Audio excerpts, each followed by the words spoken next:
Good afternoon, everyone. Thank you. Thank you all for being here. I'm Joanna Williams. I'm a faculty member here in the School of Education and Human Development, and I'm chair of our school's Diversity Action Committee, or DAC as we call it here. I'd like to start by acknowledging all of those who made this event possible, including my fellow members of DAC, many of whom are here, the Office for Equal Opportunity and Civil Rights, the Office for Diversity and Equity, the School of Engineering and Applied Science, the Women's Center, and Curry's new Center for Race and Public Education in the South.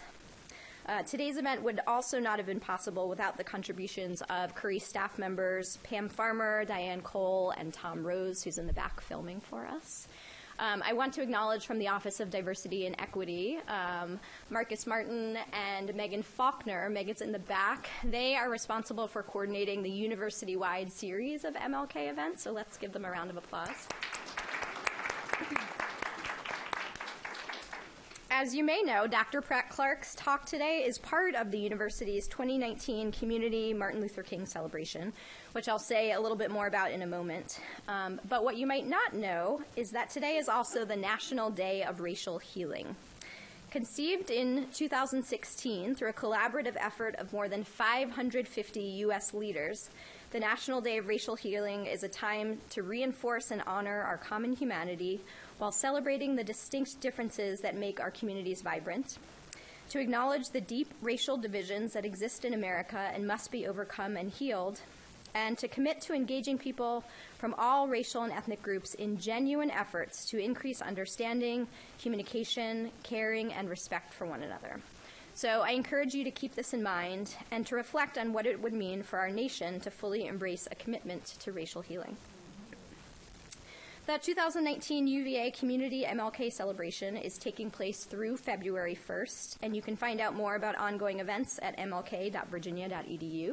There are a few events later today as well that you might be interested in. The theme for this year's UVA celebration is Women in the Movement. Coretta Scott King observed in 1966 that women have been the backbone of the whole civil rights movement. Women played pivotal roles in the fight for civil rights during the 1950s and 60s, yet they are sometimes overlooked in history books and conversations about these crucial events. At present, women have assumed leadership and/or founding roles in Black Lives Matter, the Me Too movement, in politics, and other significant social movements, and you can find this information on the website as well. This year's theme, Women in the Movement, encourages the exploration of the various roles women have played and are playing in social movements throughout history and currently. Women, quote unquote, and gender should be interpreted broadly, inclusive of trans people and those whose identities do not conform unambiguously to conventional gender roles. Given this year's theme, our speaker today could not be more fitting. Dr. Menah Pratt-Clarke is the Vice President for Strategic Affairs and Diversity at Virginia Tech. She's also Professor of Education in the School of Education in their College of Liberal Arts and Human Sciences, with affiliations in Africana Studies, Women's and Gender Studies, and the Department of Sociology. She has more than 20 years of administrative, academic, and legal experience in higher education, with a focus on executing and coordinating large-scale strategic initiatives that promote institutional transformation. Prior to joining Virginia Tech, she had senior administrative positions and faculty positions at the University of Illinois at Urbana-Champaign and Vanderbilt University. As a scholar administrator, she believes in the importance of praxis and using scholarship to inform and lead change in higher education. Her research interests include critical race studies, Black feminism, and critical race feminism, with a particular focus on transdisciplinary analysis of diversity issues in higher education. In addition to her first book, Critical Race Feminism and Education, A Social Justice Model, two other books, Journeys of Social Justice, Women of Color Presidents in the Academy, and Reflections on Race, Gender, and Culture in Cuba were released in 2017. In 2018, her new book, A Black Woman's Journey from Cotton Picking to College Professor, Lessons About Race, Gender, and Class in America was published. A Black Woman's Journey was selected as a 2018 American Education Studies Association Critics' Choice Award for recent scholarship deemed to be outstanding in its field. Before I ask Dr. Pratt-Clarke to join me up here on the podium, we're going to give away 5 signed copies of the book. So, without further ado, if I call your name, you are a lucky winner today. Haley Johnson, who I happen to know pretty well. Let's see. We don't have a name on this one. Sherry Winston, congratulations. Olivia Winston. Oh, you're sitting right next to each other. What a coincidence. 2 more. Lauren Mims. I swear I didn't plan this. Those are 2 of my grad students who won. And Anna Shaw. Did I say your last name right? Are you here, Anna? Okay, excellent. So let's congratulate all of them. I will place the copies of your book over on that table, and you can pick it up on the way out. If you did not win a copy, Dr. Pratt-Clarke has brought some books with her, so if you'd like to purchase a copy, she will be available after the talk. Her talk this afternoon, titled The Power of Women, A Black Woman's Journey, will draw from her works, the books that I mentioned, as she addresses the important role of women in advancing social justice and challenging systems of oppression and essential tools for continuing the work of equity. Please join me in welcoming Dr. Menah Pratt-Clarke.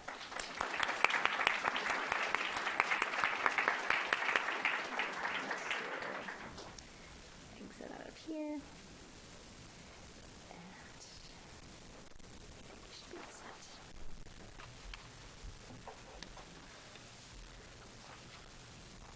Good afternoon.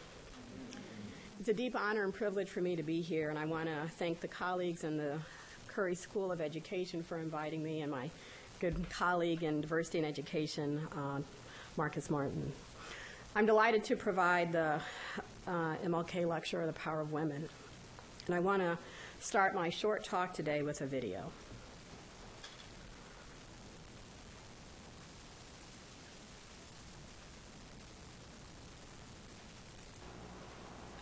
The Negro Mother by Langston Hughes. Children, I come back today to tell you a story of a long, dark way that I had to climb, that I had to know in order that the race might live and grow. Look at my face, dark as the night, yet shining like the sun with love's true light. I am the dark girl who crossed the Red Sea, bringing in my body the seed of the free. I'm the woman who worked in the field, bringing the cotton and corn to yield. I am the one who labored as a slave, beaten and mistreated for the work that I gave. Children sold away from me. Husbands sold too. No safety, no love, no respect was I due. 300 years in the deepest South. But God put a song and a prayer in my mouth. God put a dream like steel in my soul.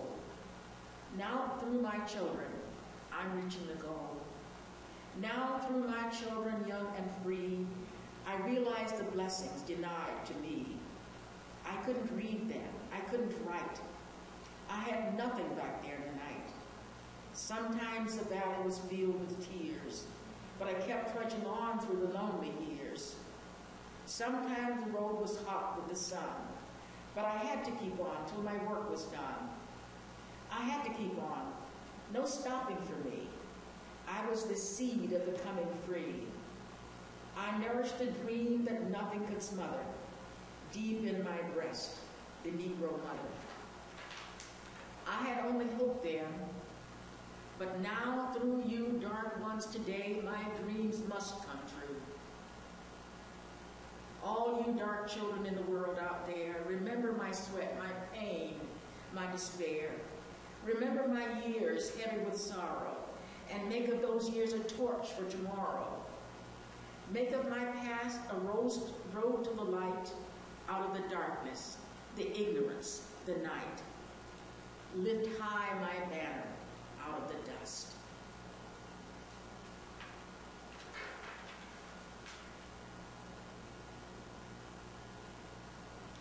Mother to Son by Langston Hughes.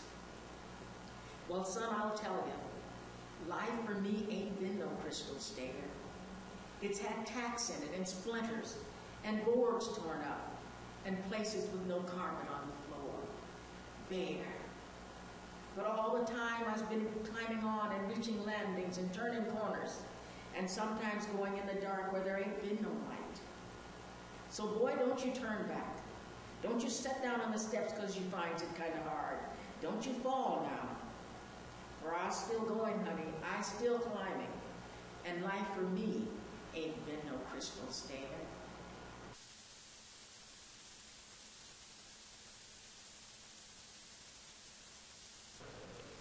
This woman who recites the Negro Mother.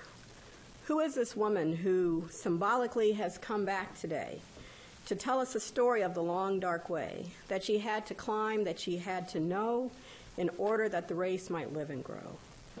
Who is this woman who implores us to look at her face, her dark skin, to see the woman who worked in the field bringing cotton and corn to yield? Who is the woman who had nothing, whose valley was filled with tears, who kept on trudging through the lonely years? Who is this woman who had to keep on? There was no stopping for her. Who is this woman who nourished a dream that nothing could smother? Who is this woman who begs us, remember my sweat, my pain, my despair. Remember my years heavy with sorrow, and make of those years a torch for tomorrow. Who is this woman asking us to lift high her banner out of the dust, hoping that her dreams and prayers can impel us up the great stairs of life, the stairs that aren't crystal or shiny or clear without easy landings or next steps? Who is this woman that almost chastises us and tells us, don't turn back, don't sit down because it's hard, don't fall down, keep climbing? Who is this woman who took a year of music lessons and poetry lessons at the age of 80, battling Alzheimer's, and recorded this DVD and another DVD of spirituals with instructions to play them at her funeral, almost symbolically defying death by singing and reciting poetry at her own funeral? Who is this Negro Mother who almost embodies the universal Negro Mother that Langston Hughes wrote about? She's Dr. Mildred Pratt, my mother. Last year I published her autobiography, A Black Woman's Journey. She had spent decades of her life writing her own life story by hand on notepads, hotel room memo pads, yellow legal pads, and journals, whatever she could find when she had a memory or a story she thought important. When she was dying, she asked if I would finish it, to take her banner out of the dust. I spent 5 years transcribing her handwritten notes to form a cohesive story of a journey of a young black girl born in 1928 in Texas. Born on the cusp of the Great Depression, one of 8 siblings, picking cotton, working as a maid, living in utter poverty, raised by a single mother with a father often in jail, moving from house to house, trying to eke out a living in shelters that could barely be called a home, yet holding on to a dream that there was something more, something better, something different.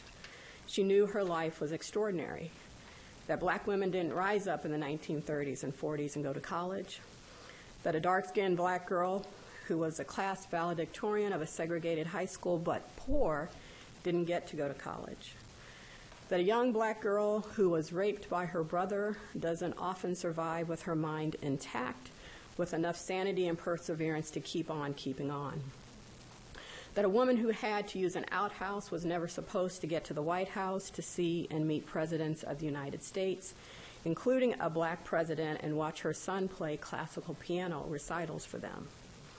She knew that in a world of legalized segregation, discrimination, doors were never supposed to be open to her. She knew that black women didn't get PhDs and become professors in the 1970s. She knew it would be important for her to try to capture the story of her life. No one was going to do it for her.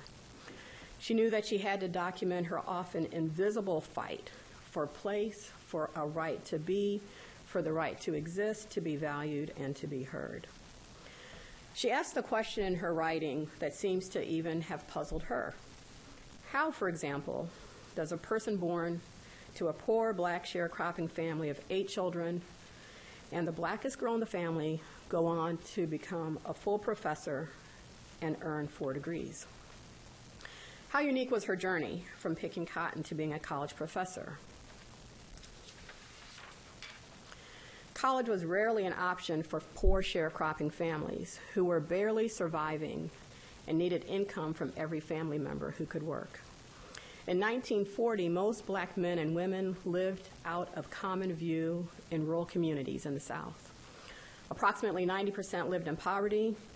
Only 12% of blacks aged 25 to 29 had completed high school, and less than 2% had a college degree.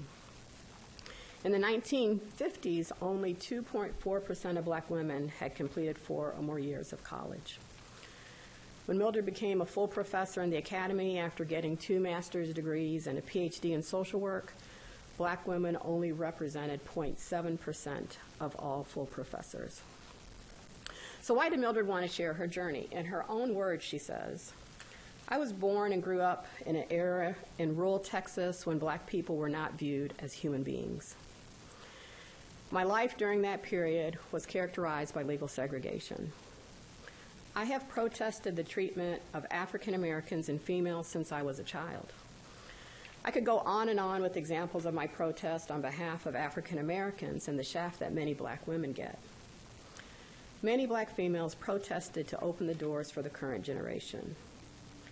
We must remember that we rode on the backs of those who went before us, and we have a responsibility to be the backs for those who come after us."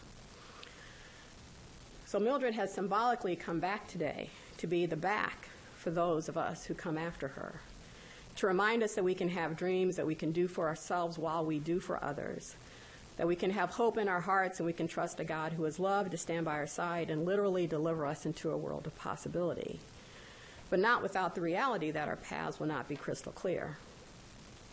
Her path from cotton picking to college professor was a rough journey, a journey in America not unlike in many ways the America of today, where sexism and racism and oppression are still rampant, where there's a Me Too movement, and we have to remind the world that black lives still matter. And that when we say black lives, we have to explicitly call out black women, girls, and the trans community, because there's an assumption that black lives are just black male lives. When we have to tell the world that there are many hidden figures, not just the 3 black women that worked at Nassau. Her story is America's story of hidden figures, of amazing and incredible men and women in America making a difference.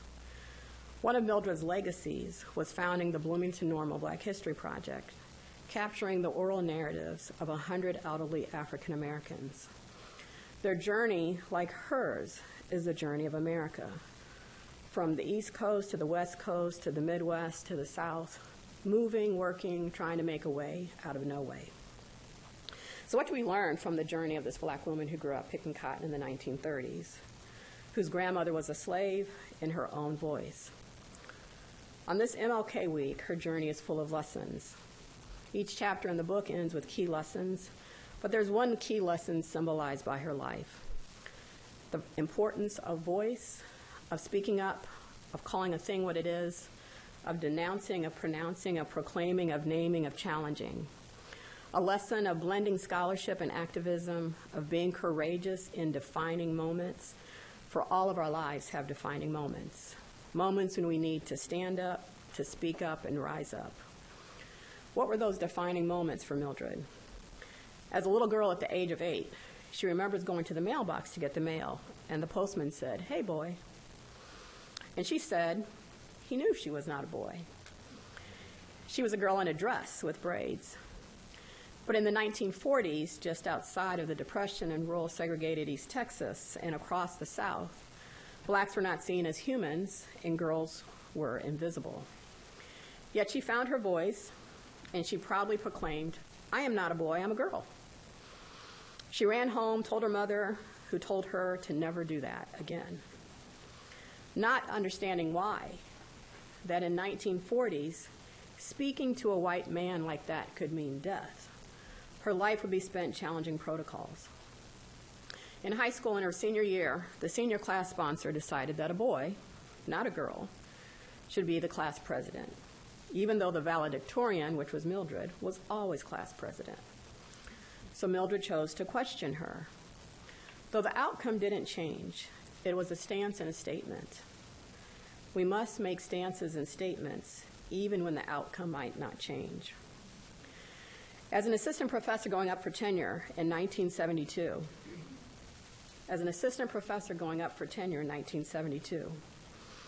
Mildred wrote a letter to the president of the university, chastising him and calling out the racism of the institution in her tenure case. This is what the letter said. Dear Mr. President, I have found myself since early April caught up in an entanglement regarding my department's recommendation that I be appointed to the position of associate professor. As I have been struggling through the maze of what you describe as inefficiency, my intellectual struggle to understand led me to conceptualize the situation as institutional racism. Now, Dr. Berlow, the president, I am not a lawyer, but like most black people in the sea of white, I have had to learn with my fellow brothers and sisters that life in America is a constant diet of struggle for justice. Being competent is not a passport in this white sea, but is a symbol for stand back further, because a competent black threatens the secure feeling of the racist in his myth that all blacks are inferior. In simple language, I've been compelled to assert, it's impossible for a black to get justice at Illinois State University. I have then decided that the appointment process in this university community is filled with deliberately built-in stumbling blocks. Let me provide a brief summary of some of the many inconsistencies which I have encountered. Since you have the final decision-making responsibility here on campus, I am placing the facts in your hands. I refuse to be insulted by a system which is obviously inefficient and racist. So what was Mildred saying? Time's up. Time's up, Mr. President. There was no movement, no hashtag, no Me Too. There was just a woman of one, speaking for herself. Mildred continued to speak up even when she was dying of cancer at the age of 83. In the hospital, just recently diagnosed with lung cancer, she said to me, Menah, this should be in the book, and this should be told. And she proceeded to tell me about being raped by her brother at the age of 11.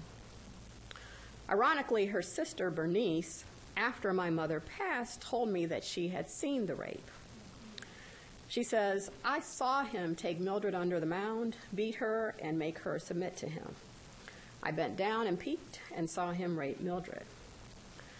I said, I didn't tell Mama because I didn't have the words for it. I would have told about the rape if I had the words. I didn't. I left it alone. I didn't have the words. She says, I would have told my mother if I had the words.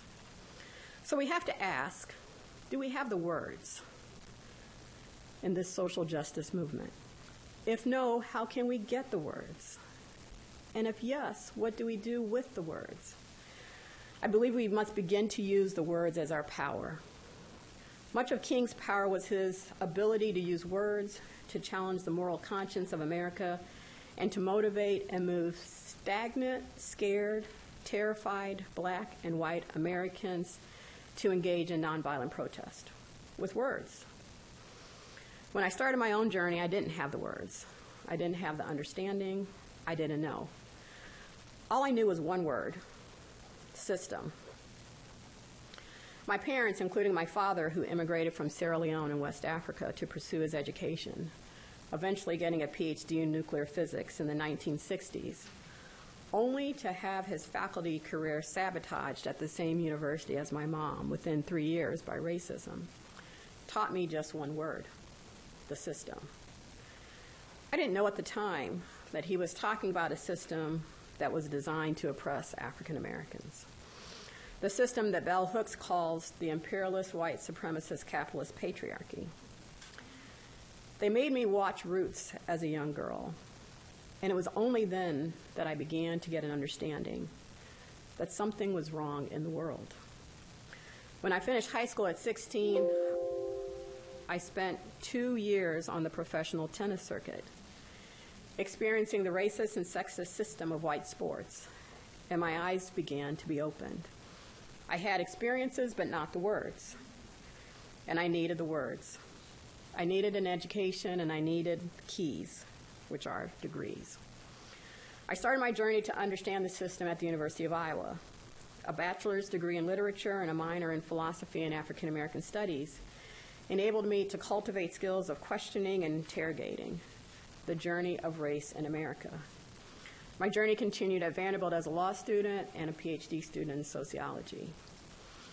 In seeking to integrate theoretically and methodologically the disciplines of law and sociology, I found a case study in Detroit. My dissertation was called "Where Are the Black Girls? The Marginalization of Black Girls and the Single-Sex School Debate in Detroit." It formed the basis for my first book on critical race feminism and education, a social justice model. That work was an opportunity to think critically and to write about race and gender and to critique white racism, white feminism, but also black male sexism. I documented what I found. And what I found in Detroit was that the rallying cry at public marches in support of 3 all-black male kindergarten through 6 academies was "Keep your girls at home," which reflected the literal and symbolic perspective about the role and place of African American girls and women in society. I saw the powerlessness of white feminism to address issues affecting black girls, and I was deeply saddened by the silence and the absence of black feminist activism on behalf of black girls. Black feminists were largely silent in the male academy debate. In my search for justice, I didn't want African American girls to have to stay at home, hidden, invisible, marginalized, uneducated, and silenced. What I realized is that in addition to words, we have to have tools to do this work. So I developed a tool called the Transdisciplinary Applied Social Justice Model, applying concepts, theories, and methodologies from multiple disciplines to social problems with the goal of addressing injustice in society and improving the experiences of marginalized groups. The model offers itself to scholar activists as a praxis-oriented, theoretically grounded, methodologically informed approach to social problems, integrating discourse analysis, black feminism and critical race feminism, and social movement theory. The praxis component of the model uses the collective action frame approach from social movement theory. Collective action focuses on analyzing what it takes to move people from inaction to action in pursuit of a social justice objective. The first stage is essentially recognition, defining a condition as unjust and creating a moral imperative for action. The second stage is responsibility, assigning responsibility often to one or more structures of power. And the final stage is recourse, mobilizing action and creating the impetus that moves individuals to engage in social movements. Recognition, responsibility, and recourse. Social change, meaningful and transformational and sustainable change, can only occur through social movements. The model then, using Patricia Hill Collins' black feminist domains of power, hegemonic, structural, disciplinary, and interpersonal, looks at ideologies of oppression, structures of oppression, the rules of oppression, and the relationships of oppression, which almost operate invisibly, stitched into the fabric of American society, into our minds as culture, the way things are made to be. Changing culture can only happen by an interrogation and understanding of power and a strategy and tool to address, mitigate, and shift power equally to women. So the power of women. How do we actualize it, create full equity?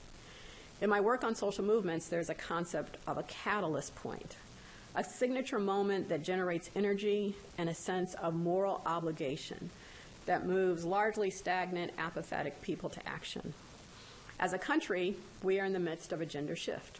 The recent election reflects that there are 127 women in Congress, up from 110. On the one hand, there are 15% more women, a record number of women of color, and new first, a Native American woman, a Muslim woman.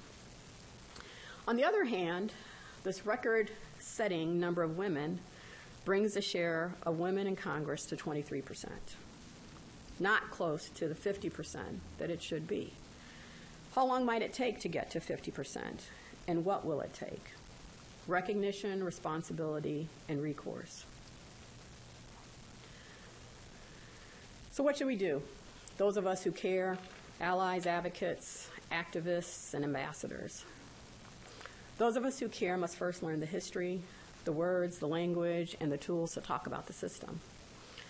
And then we must commit publicly, privately, courageously, relentlessly, persistently, and unyieldingly to dismantling the system in all its manifestations, to create the world envisioned by Martin Luther King.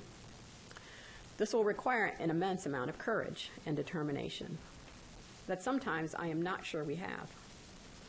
It's the same courage, fearlessness that led men and women and children during the civil rights movement to march without weapons, facing dogs, guns, and water hoses, to demonstrate their humanity and to demand the rights associated with being Americans. This courage was generated largely by the power of Martin Luther King's words, voice, and charismatic leadership. We must not underestimate the power of voice and leadership, especially if we recognize that leadership is the ability to persuade others to action with words. The system understands the power of voice, and so seeks to silence dissenters and to limit free speech and freedom of the press. The hegemonic world in which we live has socialized silence. I think of how often women, people of color, advocates, and allies are silent, unable and unwilling to speak. I have come to believe and understand Patricia Williams' reference to the spirit-murdering impact of silence and silencing. Audre Lorde writes about the effects of silencing on the silent in an essay called The Transformation of Silence into Language and Action. Words have energy and power. Angela Gilmore, a black woman law professor, once said, "There are still some times when I am silent, most often because I am afraid. Sometimes justifiably, sometimes not. Yet usually I do not achieve anything as a result of my silence. Silence does not cause the fear to disappear. Silence does not make me feel more secure. Silence does not dispel ignorance." So I believe that we must refuse to be silent and silenced. Fighting against the silence is a means of survival and also a radical act of courage because the system polices our thoughts and there are consequences for our words.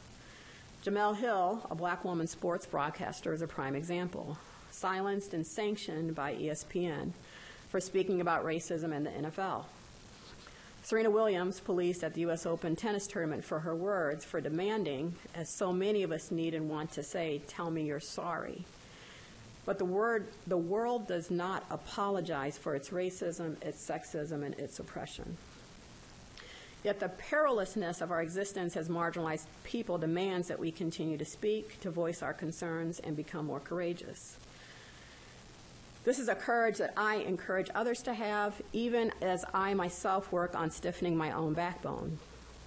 In the past year, I've been using social media to share my words, on Facebook, on my Twitter handle of Menah PC, through a blog on my website on a range of topics, advocating for Bennett, calling out white male privilege, talking about words and whiteness, writing about being black, brilliant, and bruised, and reflecting on the connections with Martin Luther King, Ruth Bader Ginsburg, and issues of race, gender, religion, and the law. I write about what it feels to be part of the 3% of full professors who are black women in the academy. So why is this writing so important? We know that the mere act of writing and speaking for marginalized groups, especially women of color, is a social justice act. That's the power of the Me Too movement, women speaking up. We know, though, that women of color have always been speaking. It's just that we were never listened to or heard or acknowledged. But I think that's shifting. I've been working in the academy now for almost 30 years, public, private, large, small, predominantly white, historically black institutions. And I've been studying these institutions, their operations, their professors, their students, their leaders, often silently. Only recently have I begun to speak and share what I've observed and experienced. What I've seen are stories of women of color and women and people of color that are in places and positions and institutions that were not designed for us.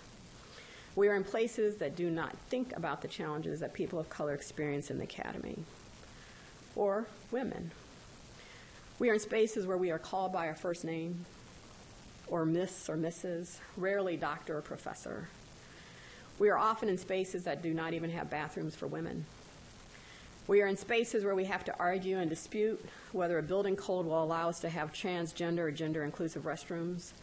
We are at institutions that don't have maternal or paternal leave policies, places that do not have elder care, even though we tend to be most of the caregivers for both children and parents, even our spouses' parents.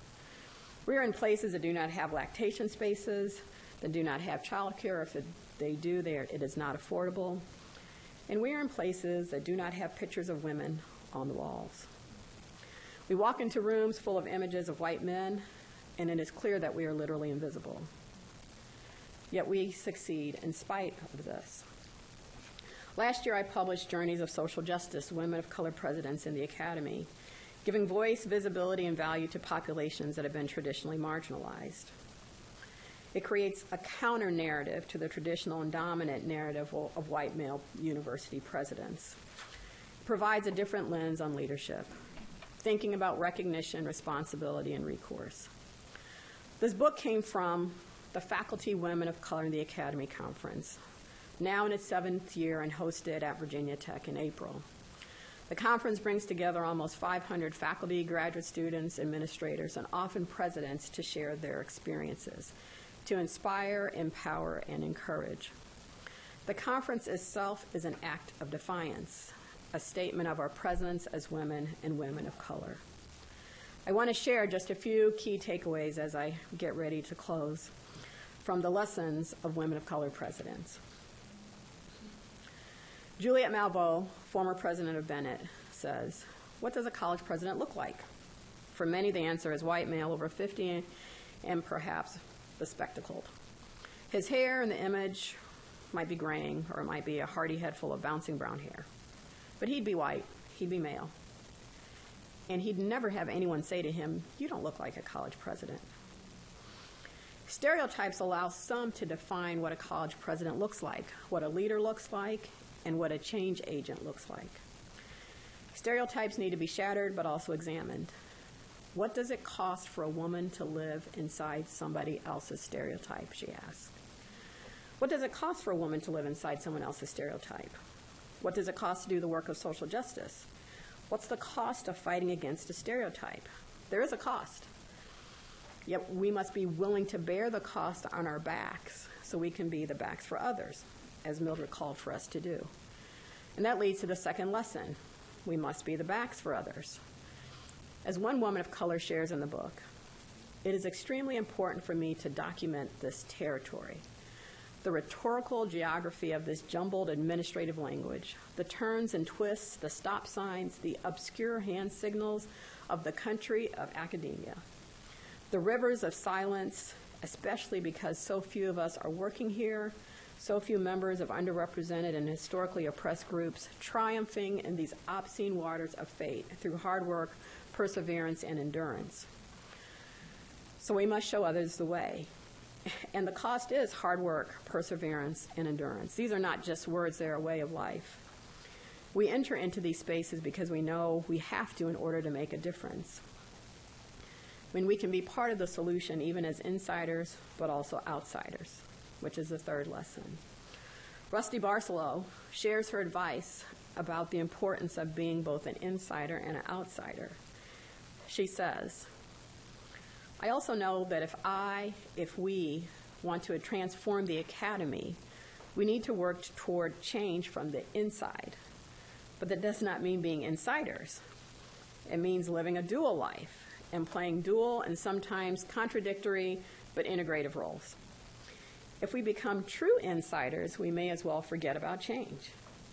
It may be tempting to think that if we just stop focusing on race, ethnicity, gender, and other markers of our outsiderness, we will be better off. We will get the tenure, promotions, and accolades that are so important. Maybe this could happen, but it's not that simple. Assimilation negates us. It denies those parts of ourselves that make us agents of change. It erases us by silencing our stories." She continues, "I know from long experience that going along to get along is a road to invisibility, silence, dishonesty, in continued inequity and exclusion, and ultimately the road to a dead end for all of us. Our greatest gains have been achieved when we have recognized what we are up against.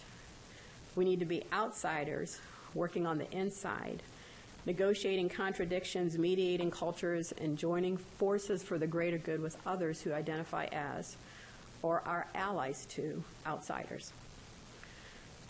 Ours is not an easy task. All that acrobatic straddling, and balancing and juggling.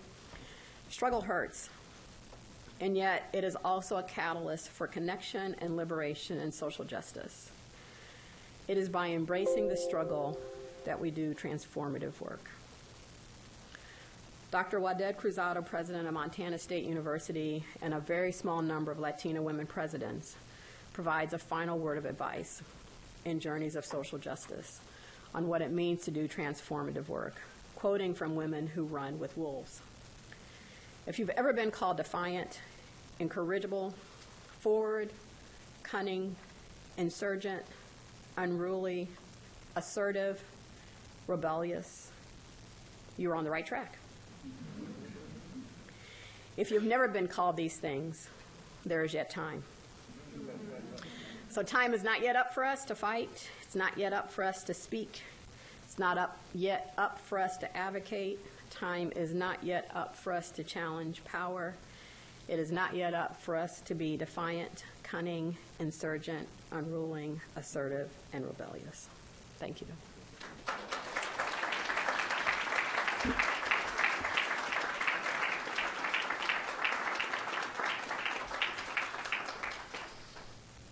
We have time for Q&A?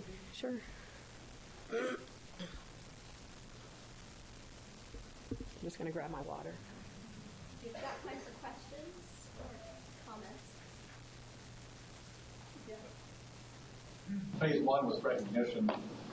Could you unpack that a little bit as to how we go about having recognition of things that are problems and that are effective ways to apply the next step? Yeah, they actually talk about it as it's Snow and Benfords Theory. I've renamed it a bit. It's the opportunity to try to define a social problem in a way that creates a moral imperative.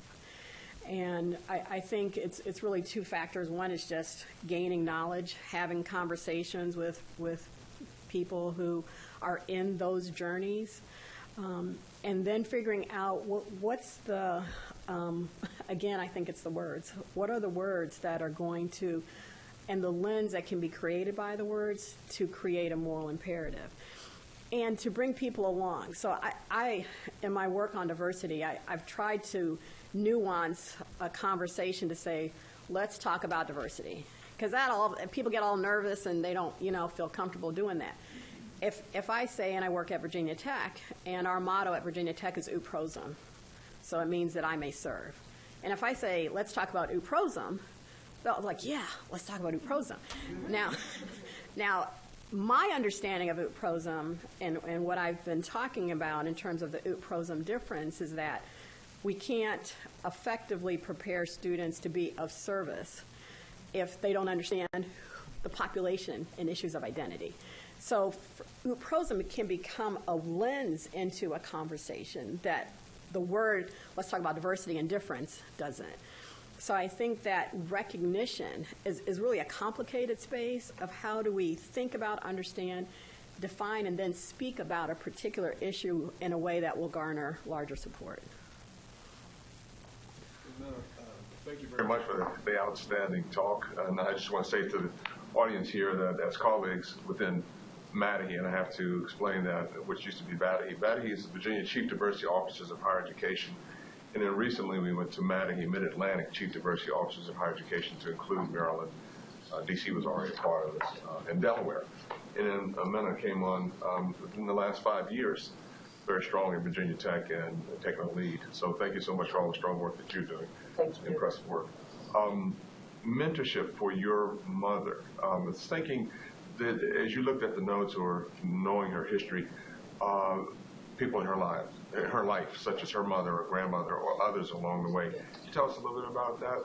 Yeah. How she got the impetus really in the support to get to become a professor? The mentors were not really within her family. So her mother, because she was working as a maid and bringing in income, did not want her to go to college. She found out about a college. She went to Jarvis Christian College, a very small HBCU in Texas. And her English teacher, her senior year of high school, said, "You're really brilliant, and you should think about college." And my mom said, "What's college?" And so she talks a lot in her writing about the importance of teachers and the difference that teachers who, are sensitive, aware, and can speak life into students can make the difference. And so this woman was instrumental, Ira Henry, who she herself had gone to Jarvis, which is also just the importance of HBCUs in society. So that was sort of one key point, was the woman in high school. In college at Jarvis, she was working as a maid, and for the dean of students, a woman. And a new president came in, and because she was a good maid to the dean of students, they recommended her to be the maid for the new president. But the new president had affiliations with the Disciples of Christ Church and Butler University. And so he asked her what her plans were after she finished, and she said, "I don't have any plans." And he said, "Well, I can help you think about continuing your education in religion, both." So that relationship became kind of a mentoring relationship. When she went to the University of Pittsburgh to interview, she applied to the PhD program, and she had been denied her application to the University of Michigan. So she had applied to the University of Michigan's PhD program, was denied. So Michigan had asked for a picture of, a photograph. And so she figured she was denied because she was black. So someone told her she should apply to the University of Pittsburgh. And she said, "Okay, I'm not going to put my picture on that." And she assumed that this person she was going to interview with was going to be a white man. And it was a black woman. And she said that this woman was just instrumental. So they're just like signature moments when someone outside of family has paved a path for her. Yeah, I'd like to appreciate the speech about teachers having grown up in Jim Crow era myself, and having all black teachers, all from HBCUs, who took an interest, and had not been for them, I wouldn't be a professor.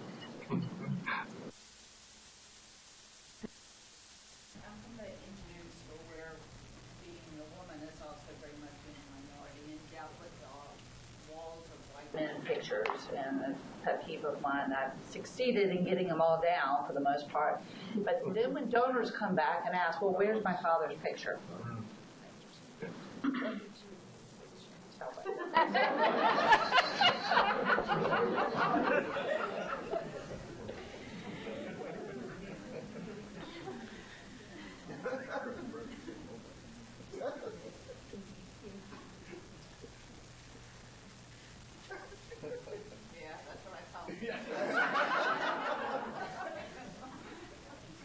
I mean, the gifts, it's very complicated, because the gift and the donor relationship does help perpetuate, right, an institution.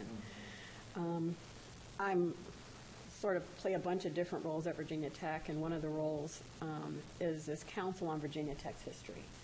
So we're getting ready for our Accessible Centennial in 2022, and thinking about how do we tell the story of who we are, honestly and authentically, right? Because we were white male military academy with plantations on, right, not unlike, okay, and names of buildings from donors who we could say were racist, okay. So I think it's not an easy conversation, but what our conversations have been is, how do we authentically tell the story? So I don't know. I do think the images of a room full of white men is problematic. Now, if there was some plaque that had the name at least without the picture,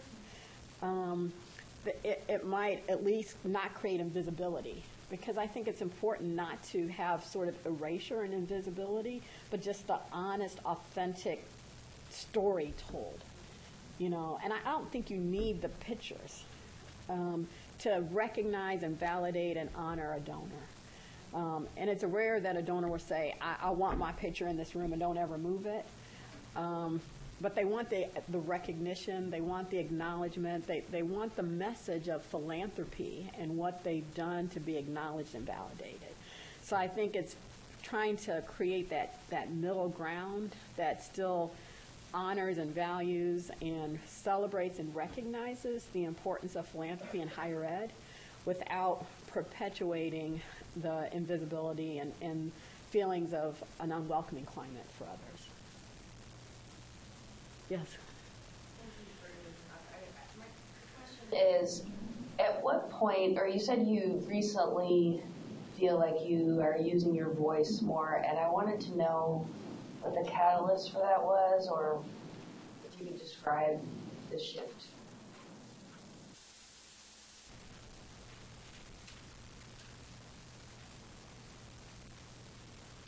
You know, oddly enough, I've always written.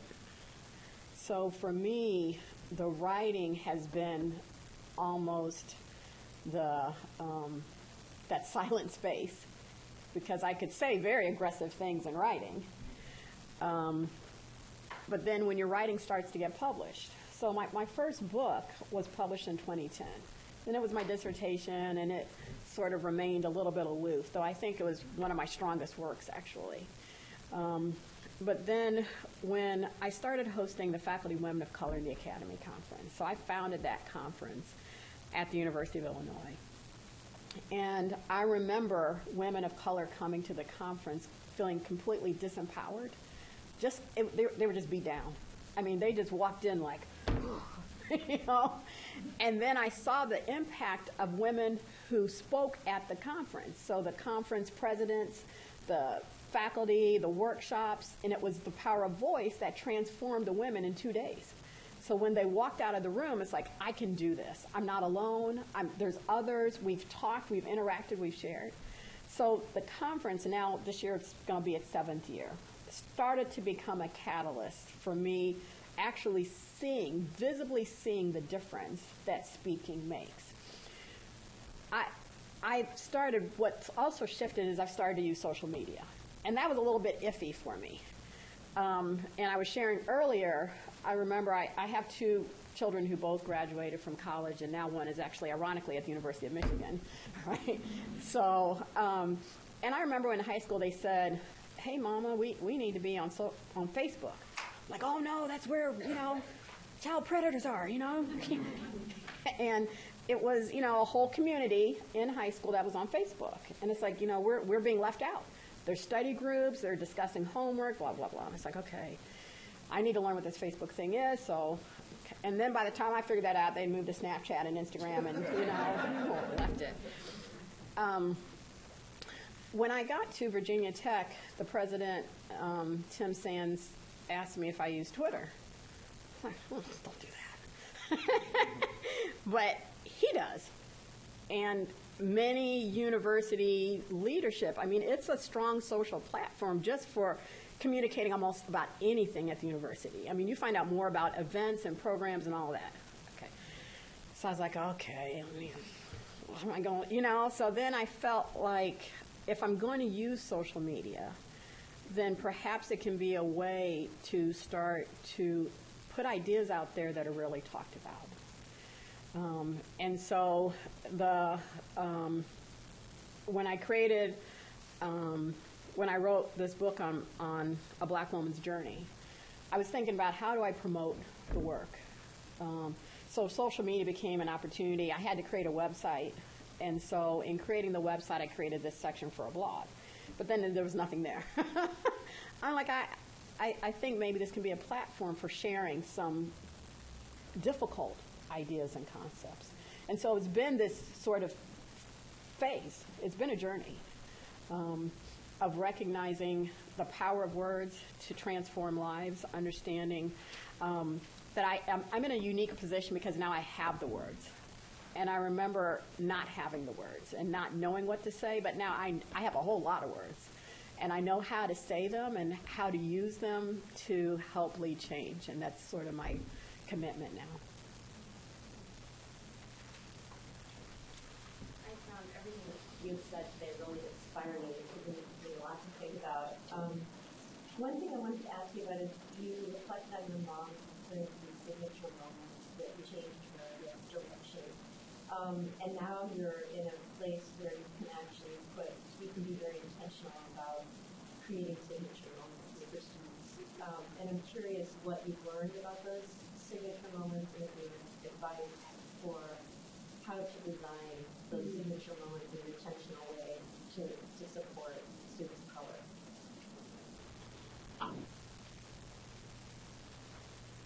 So the work that I do now is I think about sustainable institutional transformation. Okay, so I try to think at a very high system level. Like, what are the systems and structures and, that phrase I talked about, the different domains of power. So the hegemonic domain, the structural, disciplinary, interpersonal domain. So Patricia Hill Collins talks about power domains and how those domains, if you're going to create change, you have to impact in those particular ways. So one of the areas that particularly has caused me to think about institutional transformation is the fact that, and we were talking earlier, that a few years ago, black students all over the country were protesting. Large schools, small schools, public, private. Okay. And they were protesting the same things my mom was protesting. So it made me wonder, as a country in 50 years, had anything changed? And what I think, yes, some things had changed. But I think a lot of change was due to individuals who were very impactful, were people of one. And when the person of one left or died, they'd say, oh, remember when Bob was here? We had that great program for blah, blah, blah. I was like, what happened when Bob left? Remember when Sally was here? We had that great program that brought in all those kids of color and blah, blah, and what happened? Oh, Sally died. I mean, it was just sort of these non-sustained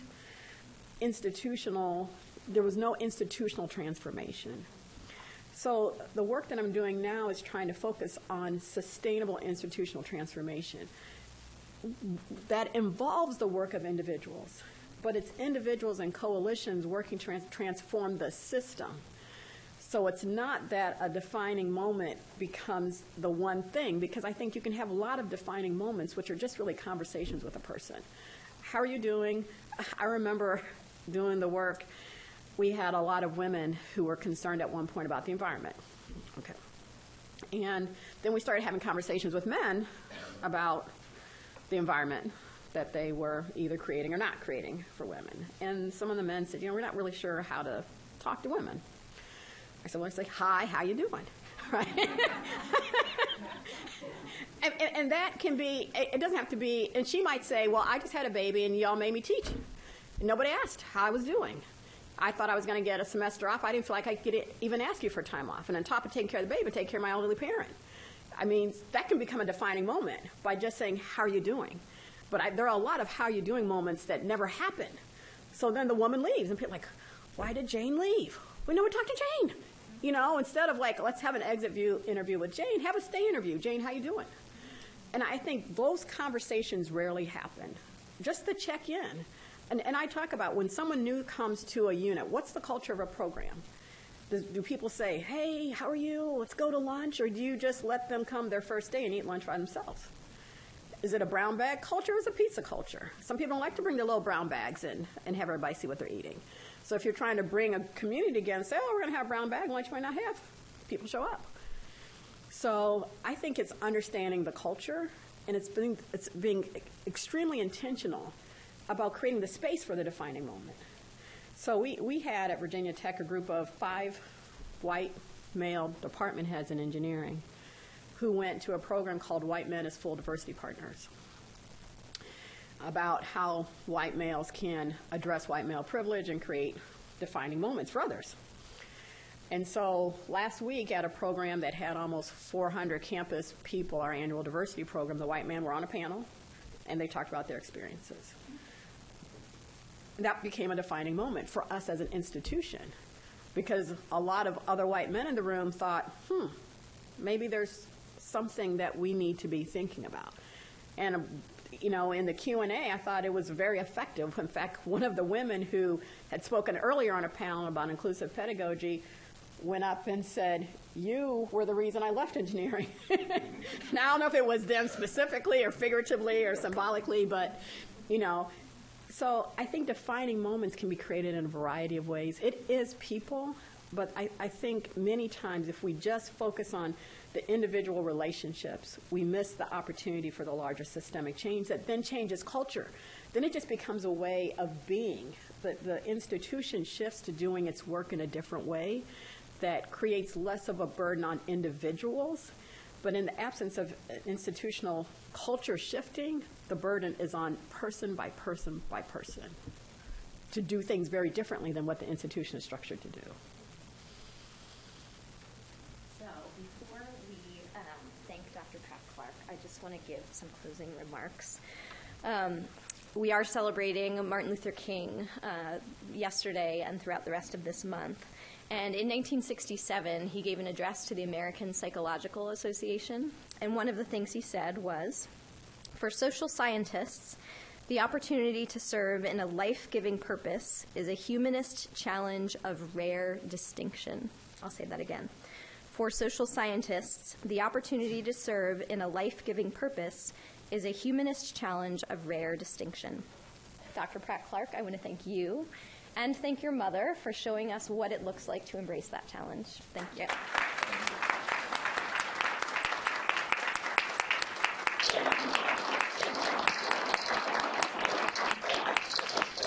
If you would like to purchase a copy of the book, Dr. Pratt-Clarke has generously brought some with her and has said she will be available, so over in that section over there. Thanks, everyone, for coming.